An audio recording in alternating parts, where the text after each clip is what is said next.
Sud Radio, le Mac de l'IMO, décryptage et tendance de l'immobilier. Avec mon expert rénovation énergie.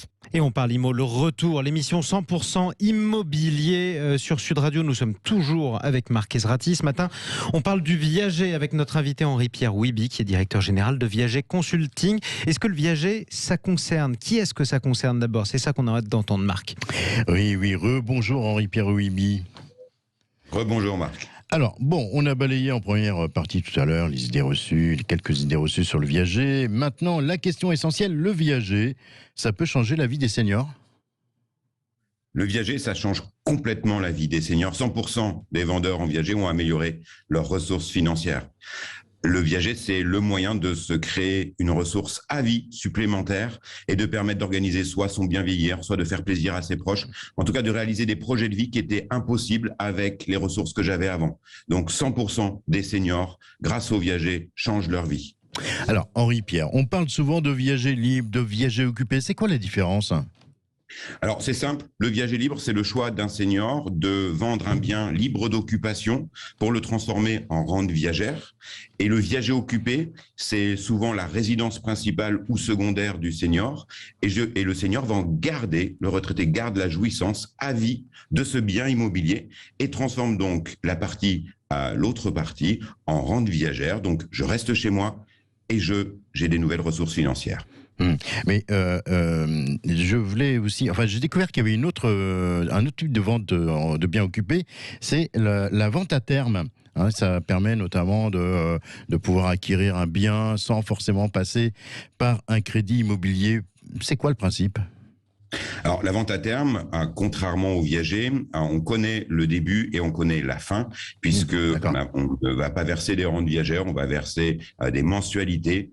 Donc, c'est un paiement échelonné dans le temps. Maintenant, c'est quelque chose qui a du mal à se développer parce que du côté des vendeurs, ça ne va pas créer une ressource financière à vie, puisqu'elle va s'arrêter à un moment donné. Donc, les seniors préfèrent largement le viager, puisqu'ils sont certains d'avoir une ressource complémentaire toute leur vie.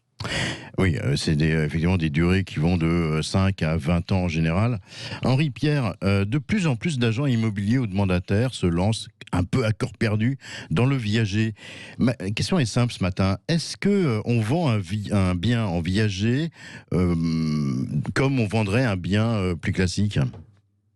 Alors, la réponse, si je peux me permettre, et je vais donner une image, lorsque on a un rhume, on va voir un médecin généraliste. Lorsque on a quelque chose de plus important, on va voir un spécialiste, un cardiologue. Et les agents IMO sont des généralistes de l'immobilier, les agents immobiliers. Le viager demande des connaissances en termes de succession, en termes de gestion de patrimoine, en termes immobiliers bien évidemment. Et je milite aujourd'hui pour qu'il y ait un véritable diplôme de viagériste, parce que ça n'a absolument rien à voir avec une vente classique, puisque dans 80% des cas, le senior, le retraité, a fait le choix de rester chez lui. Donc c'est absolument pas les mêmes mécanismes d'une vente classique, puisque l'investisseur, lui, va acheter un bien occupé pendant 10, 15, 20, 22 ans. Donc les agents immobiliers peuvent se former, et il faut qu'ils se forment, il faut que tout le monde se forme, mais on peut pas s'inventer viagériste, ça c'est pas possible. C'est pas possible. Merci Henri-Pierre Wiby, merci d'avoir répondu à nos questions ce matin sur Sud Radio. On rappelle que vous êtes directeur général de Viager Consulting et que toutes les infos sur le viager, on les retrouve sur votre site viagercg.com. Et on en profite d'ailleurs pour préciser que Henri-Pierre Wiby est l'auteur du guide pratique sur le viager. Je cite Viager 50 questions essentielles, qui sort dans quelques jours, le 12 octobre prochain, aux éditions Bréal Studirama, dans la collection Les Essentiels de l'immobilier. C'est une collection qui est dirigée, tiens, par vous, Marc Ezrati. Oui. Allez, restez avec nous dans On parle IMO, parce que tout de suite, place au journal de l'IMO. Sud Radio, on parle IMO, le journal. Avec gardienrecrute.com, le site de recrutement 100% gratuit dédié aux gardiens et employés d'immeubles. Parce qu'évidemment, quand on parle du loup, on démarre ce journal, mon cher Marc Ezrati, avec le nouveau diagnostic de performance énergétique. On va y arriver. Le fameux DPE, qui connaît bien des déboires. Tiens, d'abord, ça sert à quoi le DPE ? Eh bien, pour faire simple, mon cher Jean-Marie, le DPE ou diagnostic de performance énergétique est un document qui détermine l'efficacité énergétique d'un logement, tout simplement. Bon, c'est ça, c'est clair. Le DPE, du coup, a été repensé cet été pour être encore plus efficace. Mais depuis quelques semaines, il connaît quelques déboires qui ont obligé le gouvernement à réagir. Lesquels ? Et oui, le gouvernement a décidé tout simplement de suspendre cette semaine la nouvelle version du DPE qui était en vigueur depuis le 1er juillet dernier pour les logements construits avant 1975, pas ceux d'après. C'est une décision prise en raison du grand nombre d'anomalies constatées qui faisaient exploser le nombre de passoires thermiques. Donc les fameuses classes E ou F. Exactement, celles qu'il faut chauffer et qui coûtent cher à chauffer. On finit ce journal avec l'offre d'emploi que vous avez sélectionnée sur le site de notre partenaire gardienrecrute.com. Et cette semaine, c'est une copro de 70 lots qui est située à Antibes dans les Alpes-Maritimes qui recherche un gardien ou une gardienne d'immeuble. Vous êtes dynamique, organisé, vous justifiez d'au moins 2 ans d'expérience sur un poste similaire. Ce poste en contrat à durée indéterminée est fait pour vous. La rémunération, 1 853 € par mois et vous disposez en plus d'un logement. Pour retrouver cette offre, une seule adresse, gardienrecrute.com. Et vous êtes dynamique et organisé, Marc ? Je vous laisse juge. Je vous laisse postuler justement. Merci à vous, Marc Ezrati. Tiens, une dernière info. Nos partenaires Maison et Travaux et le journal organisent les 3e journées de la rénovation. Ça se passe sur les sites internet de ces magazines. C'est à partir de ce samedi 2 octobre et jusqu'au 10 octobre. On parle IMO, c'est l'émission 100% immobilier de Sud Radio. Et tout de suite, c'est l'instant réno. Bonjour Thomas Burgos, responsable développement et marketing chez Mon Expert Rénovation Énergie. Thomas, quelles sont les bonnes questions à se poser avant de changer de chauffage ? Marc, rappelons déjà que le chauffage représente les 2/3 de la facture d'énergie des ménages en France. Changer de chauffage pour un chauffage plus performant, oui, mais alors comment se lancer ? Première question, est-ce que mon isolation est suffisante ? On l'a déjà dit auparavant, il faut d'abord s'occuper de l'enveloppe de sa maison avant de changer son chauffage. Ce sera beaucoup plus efficace pour la suite. Ensuite, quels sont mes besoins et mes habitudes de chauffage ? Ce nouvel équipement sera utilisé uniquement comme chauffage ou alors aussi pour la production d'eau chaude sanitaire et aussi pour la climatisation. Enfin, dois-je changer d'énergie ? Tout dépend de celle que vous utilisez déjà et surtout de vos possibilités. Par exemple, si vous chauffez au fioul, il est peut-être temps de choisir une autre énergie. C'est aussi l'occasion de se poser la question des énergies renouvelables comme le bois, le soleil ou encore l'air. Enfin, comment financer ce projet ? Les aides comme MaPrimeRénov' et la prime énergie cumulée financent une grande partie de vos travaux de changement d'équipement de chauffage. Alors, rénovez. Merci Thomas Burgos et à la semaine prochaine. Toutes les infos sur la rénovation énergétique, on les retrouve sur votre site monexpert-rénovation-énergie.fr. Merci à vous Marc Ezrati. Allez, on vous retrouve dans quelques instants pour la suite d'On parle IMO avec le coaching IMO de Laetitia Caron. Tiens, à qui vous allez poser une sacrée question. À quand une vraie baisse des impôts locaux ? Tiens, on peut avoir un petit avant-goût, Laetitia ? On sait pas ? On sait un petit peu. Et vous nous en direz plus dans quelques instants. On parle IMO jusqu'à 10h. On va la cuisiner. On va la cuisiner, exactement. On va apprendre aussi beaucoup de choses avec Laetitia Caron, qui est directrice générale du groupe PAP, qui est notre partenaire. À tout de suite, Marc Ezrati. On se retrouve dans un instant. Sud Radio. Parlons vrai. Parlons vrai Sud Radio. Parlons. Émission 100% immobilier sur Sud Radio. On est ensemble jusqu'à 10h avec Marc Ezrati. On vous retrouve. Mon cher Marc, vous êtes en compagnie de Laetitia Caron, qui est directrice générale du groupe PAP pour le coaching IMO. Aujourd'hui, on pose la question à Laetitia. Tiens, oui, à quand une vraie baisse des impôts locaux, Marc ? Bonjour Laetitia Caron. Bonjour Marc, bonjour Jean-Marie. Alors comme il vient de le dire, notre ami Jean-Marie, on trouve pas mal d'enveloppes du Trésor public en ce moment dans nos boîtes aux lettres. Taxes foncières, taxes d'habitation. Donc la question est toute bête ce matin, est-ce que les impôts locaux, ça va vraiment baisser un jour ? Alors en effet Marc, on a beaucoup d'enveloppes dans nos boîtes aux lettres, comme vous l'avez dit, et c'est pas forcément celles qui nous font le plus plaisir. Alors en effet, on a les avis d'échéance des impôts qui tombent. Il y a d'abord la taxe foncière qui va être à payer pour le 15 octobre au plus tard, donc dans 13 jours, ça s'approche. Et puis pour ceux qui sont encore soumis, il y a la taxe d'habitation qui arrive dans les boîtes aux lettres. C'est une taxe avec une échéance au 15 novembre pour la résidence principale, au 15 décembre si c'est une résidence secondaire. Justement, la taxe d'habitation, elle ne devait pas disparaître complètement ? Alors si, mais elle disparaît progressivement selon les niveaux de revenus, donc tout le monde n'est pas encore concerné. En gros, les plus modestes ne la payent plus depuis 2 ans. Et les plus aisés, la payent encore cette année, mais avec un taux réduit. En tout cas, il faut savoir que cette année, il y a déjà 80% des Français qui la payent plus. Et pour les 20% restants, le dégrèvement cette année va être de 30%. C'est un début. Il y a une précision importante, je voulais quand même le dire, Marc. Je parle de la taxe d'habitation sur la résidence principale. Parce qu'en résidence secondaire, elle ne va jamais être supprimée. Je suis désolée, Marc, pour vous. Votre résidence vous en avez 4, oui, c'est mal barré. Mais écoutez, il faut faire des choix dans la vie. 4 résidences secondaires, vous êtes fort avec moi. Laetitia, comment on fait si on veut savoir si on doit la payer ou pas, cette taxe d'habitation? Alors, je vous le répète, Marc, vous, pour vos résidences secondaires, vous devez la payer. Ouais. Merci. On le répétera à chaque fois qu'il le faudra, d'ailleurs. Et pour la résidence principale, c'est une question de revenu du foyer, c'est-à-dire revenu et part fiscale. Donc, pour faire simple, si vous êtes célibataire, si vos revenus n'excèdent pas 27 761 € par an, c'est très précis, alors vous êtes exonéré. Pour un couple sans enfant, c'est quand on gagne moins de 44 212 €, notez bien. Mais rassurez-vous, Marc, de toute façon, si vous êtes redevable, le Trésor public ne va pas vous oublier et vous allez bien recevoir votre avis d'échéance. Il y a une chose à savoir et à retenir, c'est que la contribution à l'audiovisuel public, je vais arriver à le dire, c'est-à-dire en gros la redevance télé, c'est ça.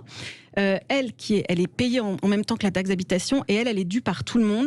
Et là, c'est le même tarif pour tout le monde, c'est 138 € en 2021. Laetitia, est-ce qu'on sait quand, au final, plus personne ne va la payer ? Alors la redevance télé, Marc, jamais, tout le monde va continuer de la payer. La taxe d'habitation, normalement, ça devrait être en 2023. Et donc, normalement, cette année-là, plus personne ne paiera de taxe d'habitation. En 2022, ça sera donc la dernière année. Le dégrèvement, normalement, je vais arriver à dire tout ça, atteindra 65% pour tous les foyers à qui il reste à payer cette taxe d'habitation. On peut peut-être faire une petite parenthèse aussi sur la redevance, j'allais vous le faire. Allez-y, sur la redevance. Non, j'allais vous dire que dès qu'on parle d'impôts locaux, on a du mal à prononcer les mots. Non, c'est pas grave, tout va très bien. Mais la redevance télé, tiens, justement, Laetitia Caron, on peut se poser la question parce qu'elle concerne à l'origine la télévision. Aujourd'hui, il y a de moins en moins de Français qui ont une télévision et regardent sur leur ordinateur ou autre chose, par exemple, puisqu'un jour il peut y avoir une réforme. Alors, c'est pas exclu, mais bon, pour ça, il faut qu'on s'adresse à nos chers ministres. C'est ça, c'est un serpent de mer, justement. Marc Ezrati. Mais du coup, Laetitia, ces taxes, c'est des recettes en moins pour les collectivités locales? Alors en effet, bon, évidemment, faut par exemple dire que la taxe d'habitation, ça représentait une recette de 17 milliards d'euros pour les collectivités, donc c'est évidemment loin d'être négligeable. Et cette recette, évidemment, elle va plus aller dans les caisses des différentes collectivités. Donc on parle des mairies, des intercommunalités, des départements, etc. L'État s'est engagé à le remplacer à l'euro près. On va voir. Bon, ça manque pas évidemment de préoccuper des maires qui planchent déjà sur un futur impôt. Ça c'est un scoop. D'ailleurs, on aura certainement l'occasion d'en reparler dans Parler mots sur Sud Radio. Bon, en attendant, c'est peut-être ça aussi qui explique que la taxe d'habitation elle a fortement augmenté dans certaines villes. Alors vous parlez de la taxe foncière, pardonnez-moi. En fait, ça dépend en effet de la ville dans laquelle se trouve votre bien immobilier, parce que les situations là, elles sont vraiment contrastées d'une ville à l'autre.